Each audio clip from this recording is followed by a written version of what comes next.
नमस्कार, आप देख रहे हैं न्यूज इंडिया जहां आपका बेहद स्वागत है। हम लेकर आ चुके हैं आप सभी के लिए 2 मई की कुछ खास ताजा तरीन खबरें। लेकिन खबरों से पहले आज की टॉप हेडलाइंस पर डालते हैं अपनी पहली नजर। दिवालिया होने के कगार पर खड़े पाकिस्तान को सऊदी अरब की चेतावनी, नियम न मानने पर लगेगा भारी जुर्माना। जम्मू कश्मीर में घुसपैठ की कोशिश में चीन, इतिहास गवाह सीमा विस्तार ही असली मकसद। शिमला समझौते को नजरअंदाज करने की पाक की धमकी उसी योजना का है बड़ा हिस्सा। वक्फ मुद्दे पर गरमाया इलाका, मुख्यमंत्री सोमवार को मुर्शिदाबाद दौरे पर जा रहे हैं।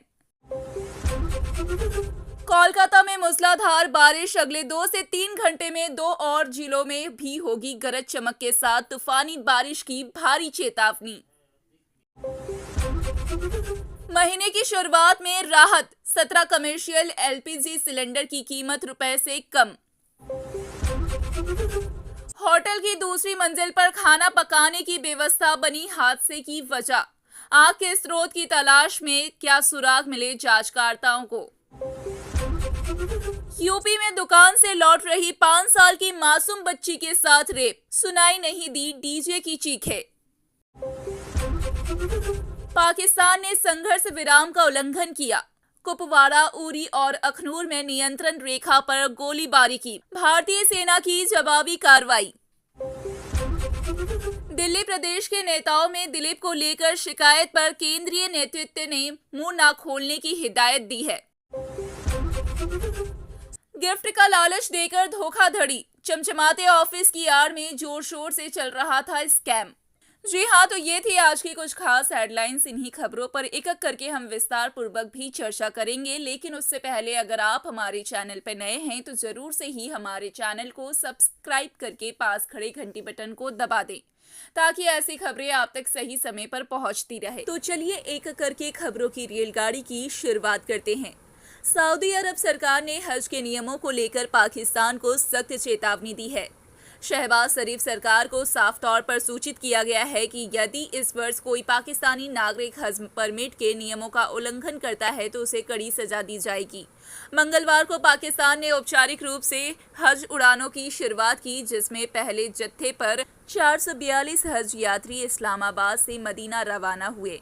इसके तुरंत बाद सऊदी गृह मंत्री ने बयान जारी कर साफ कर दिया कि 29 अप्रैल से 10 जून के बीच हज नियमों के उल्लंघन पर कड़ा एक्शन लिया जाएगा। मंत्रालय के अनुसार यदि कोई व्यक्ति वैध परमिट के बिना हज करने की कोशिश करता है तो उस पर 20,000 रुपए का सऊदी रियाल यानी कि करीब 4.5 लाख रुपए तक का जुर्माना लगाया जाएगा। यह नियम उन सभी वीजा धारकों पर लागू होगा जो कि पहले से मक्का में रह रहे थे या वहां प्रवेश कर चुके हैं। इसके अलावा यदि कोई व्यक्ति हज के लिए ट्रैवल वीजा का गलत इस्तेमाल करता है या बिना परमिट वाले व्यक्तियों की मक्का पहुंचने में मदद करता है तो उस पर 1 लाख सऊदी रियाल यानी कि करीब 22.5 लाख रुपए तक का जुर्माना लगाया जाएगा। इसमें संलिप्त लोगों की संख्या के आधार पर जुर्माने की राशि और भी बढ़ाई जा सकती है। सऊदी अधिकारियों ने पाकिस्तान को आगाह किया कि यदि कोई व्यक्ति हज क्षेत्र में बिना अनुमति के आवास, परिवहन या किसी भी प्रकार की सहायता प्रदान करता है, चाहे वह होटल हो या फिर निजी आवास या हज कैंप, तो उस पर 1 लाख रियाल तक का जुर्माना लगेगा। साथ ही ऐसे लोगों को तत्काल गिरफ्तार कर निर्वासित किया जाएगा और उन्हें कम से कम 10 वर्षों के लिए सऊदी अरब में प्रवेश से प्रतिबंधित कर दिया जाएगा। पाकिस्तान के रक्षा मंत्री ख्वाजा आसिफ ने भी इस मुद्दे पर चिंता जताई है और कहा कि इस प्रकार की घटनाएं देश के अंतर्राष्ट्रीय छवि को नुकसान पहुंचा रही है। इस वर्ष से पाकिस्तान से सरकारी योजना के तहत लगभग 79,000 यात्री सऊदी अरब जाएंगे, जबकि 23,620 यात्री निजी टूर ऑपरेटरों के जरिए यात्रा करेंगे। इनमें से 50,500 यात्री सऊदी अरब की मक्का रूट पहल से लाभान्वित होंगे, जिनमें 22,500 कराची और 28,000 इस्लामाबाद से यात्रा करेंगे। वहीं चीन के विदेश मंत्री के हालिया बयान ने एक बार फिर से पूर्व सैनिक के रूप में मेरी अपनी सैन्य सेवा के अनुभवों की याद दिला दी है। चीन हमेशा ऐसे मौके की ताक में रहता है जब वह भारत की व्यवस्था का लाभ उठाकर अपनी सीमाएं बढ़ा सके। भारत पाकिस्तान के बीच जारी तनाव को वह अपने विस्तारवादी नीति के तहत एक अवसर के तौर में देखता है। 1999 में कारगिल युद्ध के दौरान जब भारत और पाकिस्तान के बीच खूनी संघर्ष चल रहा था, तब भी चीन चुपचाप अपनी सीमा विस्तार की योजनाओं पर काम कर रहा था। युद्ध मई से शुरू हुआ और जुलाई में समाप्त हुआ था। पहाड़ों की ऊंचाइयों और रणनीतिक स्थिति में होने के बावजूद पाकिस्तान को हार का सामना करना पड़ा। भारतीय सेना ने अद्भुत पराक्रम दिखाते हुए अपने इलाकों को पुनः कब्जे में ले लिया, लेकिन उस दौरान युद्ध क्षेत्र में महज 450 किलोमीटर दूर चीन अपने सीमाई क्षेत्र को आगे बढ़ाने की व्यवस्था में था। अब फिर वैसे ही रणनीति अपनाई जा रही है। चीन भारत को एक और युद्ध से उलझाना चाहता है। चीन के विदेश मंत्री वांग यी ने पाकिस्तान को हर मौसम का दोस्त और कट्टर सहयोगी बताते हुए कहा कि चीन पाकिस्तान की वे सुरक्षा चिंताओं को समझता है और उसके संप्रभुता और सुरक्षा हितों का समर्थन करता है। यह बयान न सिर्फ पाकिस्तान का मनोबल बढ़ाने के लिए है, बल्कि भारत के खिलाफ रणनीतिक चाल भी है। रिपोर्टर्स की माने तो चीन पाकिस्तान को भारी मात्रा में हथियार भी भेज रहा है। इस बार भी चीन की मंशा सीमाओं से आगे बढ़ने की है, जैसा कि 1999 में देखा गया था, लेकिन इस बार इसके पीछे और भी गहरे कारण हैं। चीन चाहता है कि भारत और पाकिस्तान के बीच एक पुण्य युद्ध छिड़ जाए ताकि वह अपनी विस्तारवादी महत्वाकांक्षाओं को आसानी से अंजाम दे सके। मुख्यमंत्री ममता बनर्जी अगले सोमवार यानी 5 मई को मुर्शिदाबाद जा रही हैं। मुर्शिदाबाद के कई इलाकों में वक्फ कानून को रद्द करने की मांग को लेकर माहौल गर्म है, जिसमें सीएम ने कहा कि वह मई के पहले हफ्ते में ही वहां का दौरा करेंगी। साथ ही उन्होंने कहा, मैं इस साजिश का पर्दाफाश करूंगी। ऐसे में उनके मुर्शिदाबाद दौरे का कार्यक्रम तैयार हो गया है। हालांकि सरकार की ओर से अभी कोई खास घोषणा नहीं की गई है। संयोग से सीएम फिलहाल जगन्नाथ मंदिर के उद्घाटन के मौके पर दीघा में ही हैं। वहीं कोलकाता में गुरुवार शाम से ही तेज बारिश और झोंकों के साथ आंधी शुरू हो गई है। अलीपुर मौसम विभाग ने बताया कि आगामी 2 से 3 घंटों में कोलकाता समेत दक्षिण बंगाल के 3 जिलों उत्तर 24 परगना, दक्षिण 24 परगना और आसपास के इलाकों में गरज चमक के साथ तेज बारिश जारी रहेगी। इसके साथ ही 50 से 60 किलोमीटर प्रति घंटे की रफ्तार से तेज हवाएं चलने की संभावना है। कुछ जगहों पर जबरदस्त बिजली गिरने की चेतावनी भी दी गई है। अलीपुर ने इन तीनों जिलों के लिए लाल चेतावनी यानी कि रेड अलर्ट जारी कर रखे हैं, जिसका मतलब है कि स्थिति गंभीर हो सकती है और लोगों को सतर्क रहने की खास जरूरत है। 19 किलोग्राम वाले एलपीजी सिलेंडर की कीमत एक झटके में 17 रुपए कम हो गई है। यह नई कीमत आज 1 मई से लागू होगी। कोलकाता में 19 किलो वाले कमर्शियल सिलेंडर की कीमत 17 रुपए गिरकर 1891 रुपए 50 पैसे हो गई है। 19 किलो के इस कमर्शियल सिलेंडर का इस्तेमाल मुख्य रूप से होटल रेस्टोरेंट में किया जाता है। हालांकि घर में खाना पकाने के लिए इस्तेमाल किए जाने वाला 14.2 किलोग्राम वाले एलपीजी सिलेंडर की कीमत में कोई बदलाव नहीं आया है।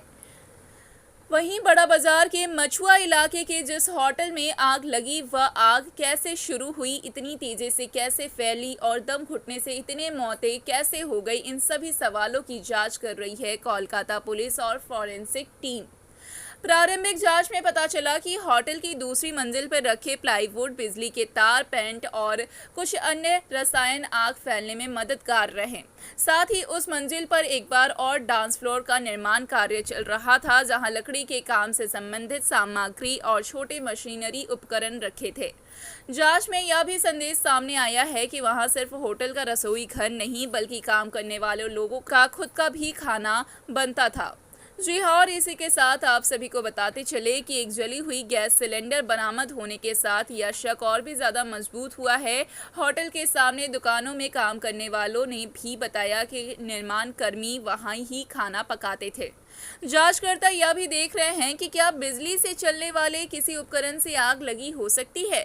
उस मंजिल पर जो निर्माण कार्य चल रहा था, उसमें कई तरह के इलेक्ट्रिक टूल्स इस्तेमाल हो रहे थे, जैसे बिजली के काम के लिए उपकरण और फर्श घिसने की मशीन। इन उपकरणों से भी आग लगने की संभावना से इनकार नहीं किया जा सकता है। मंगलवार की रात उत्तर प्रदेश के पीलीभीत में एक युवक पर दुकान से लौट रही 5 साल की बच्ची का अपहरण कर उसके साथ दुष्कर्म करने का आरोप लगा है। रिपोर्टर्स के मुताबिक पास के कार्यक्रम में डीजे बज रहा था, इसलिए टॉर्चर के दौरान बच्ची की चीखें नहीं सुनाई जा सकी। और इसी के साथ वहां से पीड़िता बच्चा लहूलुहान हालत में घर लौटा, जिसके बाद देखा गया कि इसके इलाज के लिए अस्पताल में उसे भर्ती भी किया गया है। पाकिस्तानी सेना ने लगातार 7वीं रात कुपवाड़ा, उरी और अखनूर सेक्टरों में नियंत्रण रेखा LOC पर बिना उकसावे के छोटे हथियारों से गोलाबारी की, जिसका भारतीय सेना ने भी उचित जवाब दिया। रक्षा जनसंपर्क अधिकारी लेफ्टिनेंट कर्नल सुनील बर्तलाव ने कहा कि 30 अप्रैल 1 मई 2025 की रात के दौरान पाकिस्तानी सेना की चौकियों ने केंद्र शासित प्रदेश और जम्मू और कश्मीर में कुपवाड़ा, उरी और अखनूर के सामने नियंत्रण रेखा के पार बिना उकसावे के छोटे हथियारों से गोलीबारी की शुरुआत कर दी है। भारतीय सेना ने भी इसका उचित जवाब दिया। इससे पहले मंगलवार को भारत ने जम्मू एवं कश्मीर में नियंत्रण रेखा LOC पर कारण गोलीबारी के बाद संघर्ष विराम उल्लंघन को लेकर पाकिस्तान को चेतावनी दी थी। यह चेतावनी हाल में ही पहलगाम आतंकवादी हमले के बाद बढ़ते तनाव के बीच भारत और पाकिस्तान के सैन्य अभियान महानिदेशकों DGMO के बीच हॉटलाइन पर बातचीत के दौरान आई। पाकिस्तानी सेना गुरुवार से नियंत्रण रेखा पर विभिन्न स्थानों पर बिना उकसावे के गोलीबारी कर रही है। यह गोलीबारी पहलगाम आतंकी हमले के जवाब में भारत द्वारा सिंधु जल संधि को निलंबित करने के कुछ ही समय बाद की गई थी, जिसमें 26 लोग मारे गए थे। भारतीय सेना ने एक बयान में कहा कि 27-28 अप्रैल 2025 की रात को पाकिस्तानी सेना की चौकियों ने कुपवाड़ा और पुंछ जिलों के सामने के कुछ इलाकों में नियंत्रण रेखा के पार बिना उकसावे के छोटे हथियारों से गोलीबारी शुरू कर दी है। भारतीय सैनिकों ने तेजी से और प्रभावी ढंग से जवाब दिया है। शनिवार को पाकिस्तानी सेना ने लगातार तीसरे दिन नियंत्रण रेखा पर कई भारतीय चौकियों पर गोलीबारी की।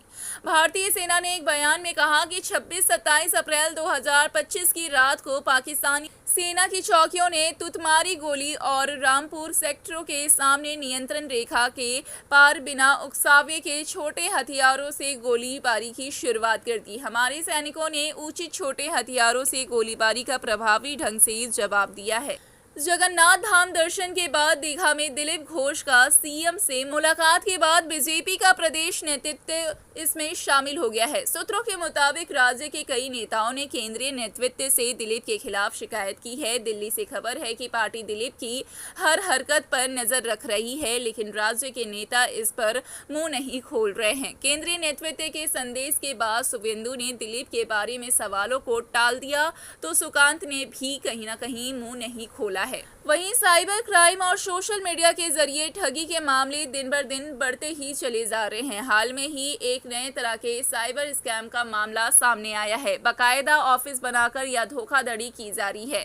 जिन लोगों ने हाल में ही कुछ नया खरीदा, जैसे गाड़ी, घर, फर्नीचर या इलेक्ट्रॉनिक सामान, उन ग्राहकों का फोन नंबर किसी तरह जुटाया जाता है और इसके बाद महिलाओं द्वारा उन लोगों को फोन किया जाता है और उन्हें लालच दिया जाता है कि वे एक स्पेशल गिफ्ट जीत चुके हैं। गिफ्ट पाने के लिए बस थोड़ा सा शुल्क देना होगा। जैसे ही कोई व्यक्ति लालच में आकर दिए गए QR कोड को स्कैन करता है, वैसे ही उसके बैंक अकाउंट से पैसे उड़ जाते हैं। आसनसोल दुर्गापुर क्षेत्र से इस तरह की कई शिकायतें मिल रही है।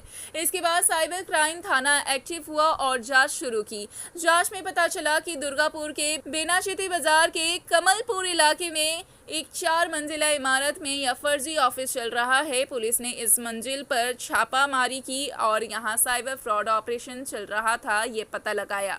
पुलिस ने 7 महिलाओं से पूछताछ की, जिनमें से 5 को छोड़ दिया गया है, लेकिन 2 महिलाओं को गिरफ्तार कर लिया गया है। आज उन्हें कोर्ट में पेश किया जाएगा और पुलिस इन्हें अपनी हिरासत में लेने की मांग करेगी। इस स्कैम से और कौन कौन जुड़े हैं, या ऑफिस किसने बनाया, इसका मालिक कौन है, पूरा फ्रॉड नेटवर्क कैसे काम करता है और कितने लोगों से कितनी रकम की ठगी की गई है, इन सभी पहलुओं पर कहीं न कहीं पुलिस गहराई से जांच कर रही है। देखना काफी दिलचस्प होगा कि आखिरकार पुलिस की जांच कहां तक लाएगी रंग, किन लोगों को मिलेंगे वापस उनके रकम। हमें कमेंट में अपनी राय जरूर बताएं। क्या कुछ कहना है इन खबरों पर आपका, और साथ ही ऐसे और तमाम खबरों के लिए हमारे चैनल को सब्सक्राइब करके पास खड़े घंटी बटन को दबा दें, ताकि ऐसी और तमाम खबरें आप तक बिल्कुल सही समय पर पहुंचती रहे। तब तक के लिए जय हिंद, वंदे मातरम। मिलते हैं इसी तरह के किसी दूसरे वीडियो के साथ।